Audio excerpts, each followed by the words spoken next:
என்னது, நம்ம மூளைய அமீபா தின்னுமா? கேட்கவே ஷாக்கா இருக்குல்லங்க. ஆமாங்க, டாக்டர் ஃபரூக் அப்துல்லா இதை பற்றி சொல்லியிருக்காரு. அவங்க என்ன சொல்லியிருக்காங்க அப்படின்னு நம்ம கேட்கலாம். மூளை காய்ச்சலுக்கு காரணமாக இருப்பது நெக்லேரியா ஃபவுலேர் என்ற ஒரு செல் உயிரி தான். அமீபா என்று உயிரிகளில் நம்ம படுத்திருப்போம் தானே. அந்த வகையைச் சேர்ந்த பாக்டீரியாக்களை உணவாக உட்கொள்ளும் ஒரு செல் உயிரி தான் இது. இந்த நெக்லேரியா அசுத்தமான குளம், குட்டை, முறையாக குளோரினேற்றம் செய்யப்படாத நீச்சல் குளங்கள் போன்றவற்றில் காணப்படும். குறிப்பா குளிர்ச்சியான நீரை விடவும் வெப்பமான வெதுவெதுப்பான நீர்ல வாழும் தன்மை கொண்டவதான். இந்த அமீபாக்கள் தேங்கி இருக்கும் நீரின் நாட்களுக்குள் நோய்க்கால அறிகுறியை வெளிப்படுத்தும். ஆமாங்க, இந்த அமீபா நம்ம உடம்புல ஒரு விதமான நோயை ஏற்படுத்தும். முதல்ல தீவிர காய்ச்சல் இருக்கும், அதுக்கப்புறம் அடங்காத தலைவலி இருக்கும். இது ஆரம்பிச்ச பிறகுதான் மூளை காய்ச்சல் அறிகுறிகளான பின் கழுத்து பகுதி இறுக்கம், குமட்டல் இல்லைனா வாந்தி, தலைச்சுற்றல், வலிப்பு ஏற்படுதல், பேதளிப்பு நிலை, மூர்ச்சை நிலை, ஏன் கோமாவா கூட வரும். இதையும் தாண்டி இறப்பு கூட ஏற்படுங்க. இந்த அமீபா நரம்புகளில் நியூரான்களை தின்று உயிர் வாழும் தன்மை கொண்டது. அதனால மூளையை சிறுக சிறுக உணவாகவே உட்கொள்ளும். இதனால இதற்கு மூளை தின்னும் அமீபா என்ற பெயரும் உண்டு. பெரும்பாலும் நோயோட அறிகுறிகள் ஏற்பட்ட ஒரு வாரத்துக்குள்ள மரணம் நடக்குங்க. மரணத்திற்கான முக்கிய காரணம் இந்த நோயின் அறிகுறிகள் அனைத்தும் தான். பாக்டீரியா எனும் மற்றொரு ஒரு செல் உயிர் ஏற்படுத்தும் மூளை காய்ச்சல் போன்றே இருக்கும். இந்த அமீபா தொற்று அரிதிலும் அரிதாதாங்க நடக்குது. ஆனாலும் இந்த நோயை கண்டறிதல்ல தாமதம் ஏற்படவும் வாய்ப்பு இருக்கு. இந்தியா போன்ற வெப்பமண்டல நாடுகள்ல வேனில் காலங்கள்ல குளங்குட்டைகள்ல நீச்சல் குளங்கள்ல அதிகமானோர் நீராடும் வழக்கம் இருக்கு.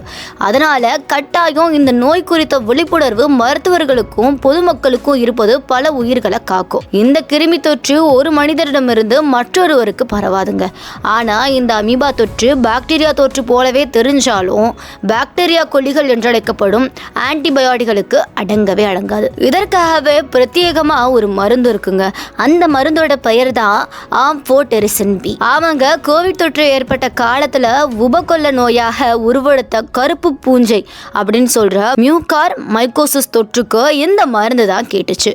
இந்த அமீபா தொற்று ஏற்பட்டிருக்கிறது என்பதை சரியான நேரத்துல கணிச்சு மூளை தண்டுவட நீரில் இருந்து இந்த அமீபாவை கண்டறிஞ்சு உடனடியா ஆம்ஃபோடெரிசின் பி சிகிச்சை வழங்க வேணும். தமிழ்நாட்டில் நெக்லேரியா தொற்றுக்கு உள்ளான 47 வயசு நபர் ஒருவருக்கு சரியான நேரத்தில் நோய் கண்டறியப்பட்டு தனியார் மற்றும் அரசு மருத்துவமனைகளில் சிகிச்சை வழங்கப்பட்டுச்சு.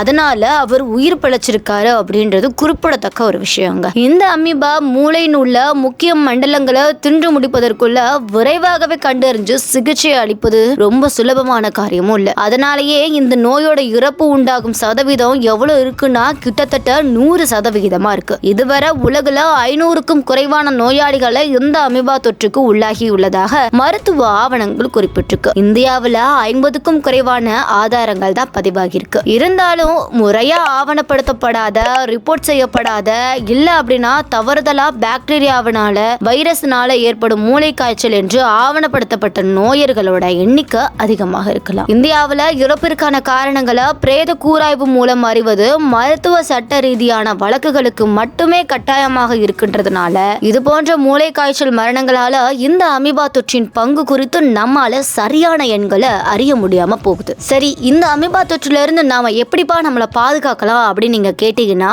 அதுக்கான ஒரு வழிமுறையும் ஃபரூக் அப்துல்லா சொல்றாரு. நீங்க ஒருவேளை கம்மா, குளம், குட்டை இதுல குளிக்க போனீங்க அப்படின்னா குளிக்க போகும்போது அது அடிப்பகுதியில் இருக்கிற சகதியை கிளறி விடாம குளிக்கிறது நல்லது அப்படின்னு சொல்றாங்க. அது மட்டும் இல்லாம இந்த மாதிரி தூய்மை இல்லாத நீர்ல மூழ்கி குளிப்பதை கட்டாயமா தவிர்த்தணும் அப்படின்னு சொல்றாங்க. இதோட இந்த அமீபா மூக்கு துவாரம் வழியா மட்டுமே தான் மூளையை அடைய முடியும். அதனால அசுத்தமான தண்ணீரை குடிப்பதாலும் அந்த நோய் ஏற்படுவதில்லை. எனவே மூக்கு பகுதிக்குள் நீர் இல்லாமல் பார்த்து கொள்ளணும் அப்படின்னு சொல்றாரு. நீச்சல் குளங்கள்ல சரியான முறையில குளோரினேற்றம் செய்யப்படுகிறதா அப்படின்னு உறுதி செய்யணும் அப்படின்றாங்க. நீச்சல் பயிற்சி செய்யும் போது நோஸ் கிளிப் அணிந்து கொள்வது சிறந்தது. சில நேரங்கள்ல அசுத்தமான நீர்ல மூக்கு துவாரங்களை கழுவுவதாலும் இந்த தொற்று பரவக்கூடும். இஸ்லாமியர்கள் தொழுகைக்கு முன்னாடி செய்யும் ஒழு என்னும் தூய்மை செய்யும் முறையில் மூக்கு நாசிக்குள்ள நீரை உறிஞ்சி சுத்தப்படுத்துவர். அத்தகைய நீர் தூய்மையானதா இருக்குதா அப்படின்றத உறுதி செய்யணும்னு சொல்றாரு.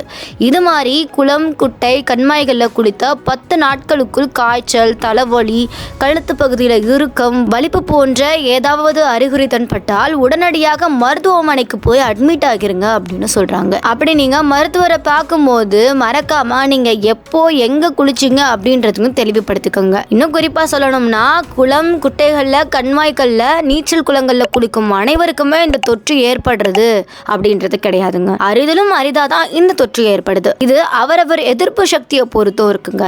எனவே இந்த தொற்று குறித்த அதீத அச்சம் தேவையற்றது தான். அதனால இந்த தொற்று குறித்து நீங்க ரொம்பவும் பயப்படவும் வேணாம். மாறாக நிறைய விழிப்புணர்வு ஏற்படுத்துறது நல்லது. வளர்ந்த நாடுகள்ல இந்த அமீபா குறித்தும் அமீபா வாழ்ற நீர்நிலைகள் குறித்தும் விழிப்புணர்வு அதிகமா இருக்குங்க. காலநிலை மாற்றங்களுக்கு உட்பட்டு வரும் வெப்பமண்டல நாடான நமக்கும் அத்தகைய விழிப்புணர்வு தேவை அப்படின்னு இந்த பதிவோட நோக்கம்னு சொல்லியிருக்காரு பொதுநல மருத்துவர் டாக்டர் ஃபருக் அப்துல்லா.